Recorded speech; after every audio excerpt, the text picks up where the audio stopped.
ఆయన పిలుపు అనేది నీవు అడిగితే నిశ్చయంగా నీకు బయలుపరిచే దేవుడు అండి. నా జీవితంలో నేను చెప్పగలుగుతాను, నా యవ్వన కాలంలో లోకంలో ఎంతో సాధించిన తర్వాత, లోక ప్రపంచం రీతిగా సాధించిన తర్వాత నాలో వాడి నమ్మేది లేదు. అవి ఎంగేజ్ స్టార్ట్ చేసినాను, హాలీవుడ్కి పనిచేస్తున్నా, కావాల్సినంత ధనము, అన్ని సంపాదన, పేరు డబ్బు అన్నీ వచ్చేసాయి. యవనస్తుంది ఇంత టీనేజ్, ఈ వయసులో ఇంత చిన్న వయసులో ఇంత సాధించాక మనసులో నమ్మలేదు.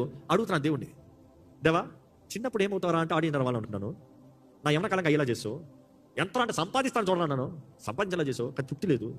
సంపాదనలో తృప్తి లేదు, సంపాదించి ఏం చేసుకుంటావు? తృప్తి లేదు. పేరు వచ్చింది, ఏం చేసుకుంటావు? There is no satisfaction. తెలియని ఒక ఖాళీ ఉంది ప్రభా నాలో, తెలియని ఒక లోటు ఉంది ప్రభా నాలో.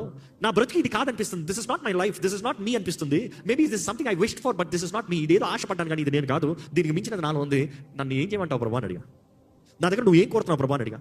ఏంటి నువ్వు ఆశపడుతున్నావు ప్రభా అని అడిగా. అప్పుడు దేవుడు ఆ రాత్రి నాకు దర్శనంలో ఆయన దర్శించి నాతో మాట్లాడాడు. వీటి నీ డబ్బులు నాకు వద్దు, నాకు నువ్వు కావాలి. నీ డబ్బు నాకు ఎందుకంటే నేను అనుకున్నావాడిని, నాన్నగారి సేవ పరిచయం చూసిన తర్వాత ధనం లేక సేవ ఎంతో కష్టము, రాత్రి పగలు ఎంతో ప్రయాస, ఇంత భారము, ఇంత కష్టము, మనుషులకు ఎవరికి అర్థం కాదు సేవ విధానము. నేను కష్టపడి డబ్బు సంపాదించిస్తాను అనుకున్నా. అది చేసి ఆయన వెనకాల ఉండి అన్ని సహాయం చేసి పెడితే చాలు, అది నేను అనుకున్నాను, నిజంగా అనుకున్నాను. కానీ దేవుడు అన్నాడు, నాకు నీ ధనం కాదు, నాకు నువ్వు కావాలి. నేను అనుకున్నాను వెనకాల ఉండే డబ్బులు ఇచ్చి పని చేసి పెడితే చాలు, ఇంక వేరే అక్కర్లేదు. I never wish for this, I never ask for the stage, I never really wanted it.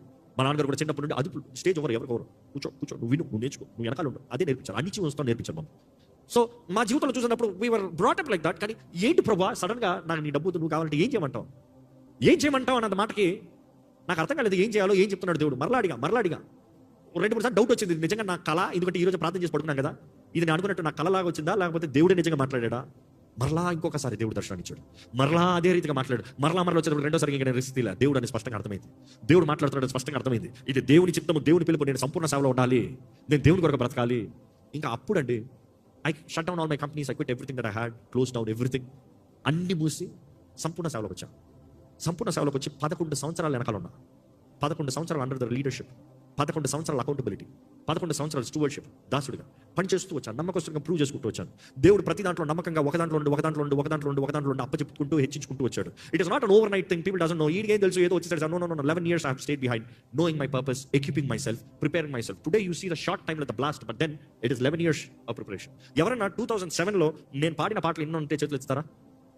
జనవరి ఇంతమంది ఉన్నారు. మై ఫస్ట్ సాంగ్ 2007లో స్టేజ్ మీద పడింది. ఎందుకు నన్ను ఇంతగా పాట ఎన్నో ఉంటే చేతులు ఇస్తారా? అది 2007, that was the first. So అంతవరకు నాకు స్టేజ్, నాకు ఆశ లేదు. ఆ రోజు కూడా వాస్తవం చెప్పాలంటే నేను స్టేజ్ ఎక్కాలన్న స్కెడ్యూల్లో లేదు. అక్కడ ఫైర్కి అంతా ప్రాక్టీస్లు ఇప్పించాం, గంటల సేపు రోజులు అందరికి బ్యాండ్ ఆర్కెస్ట్రాలు అంతా పెట్టి ట్రైనింగ్ ఇప్పించి అన్ని చేసిన తర్వాత ఆ రోజు పాడుతున్నారు, దేవుని సన్నిధి లేదు. నాకేమో దేవుని సన్నిధి వరకు అన్ని చేయాలని వెనకాల ఉండే వీడియో ఆడియో అన్ని సెటప్ చేసి స్టేజ్ అంతా సిద్ధపరిచి అన్ని చేసి వీఆర్ వర్కింగ్. వెనకాల ఉన్నాను, అన్ని చేస్తా ఉన్నా, పాడుతా ఉన్నారు, దేవుని సన్నిధి లేదు. మండిపోతుంది నాకు.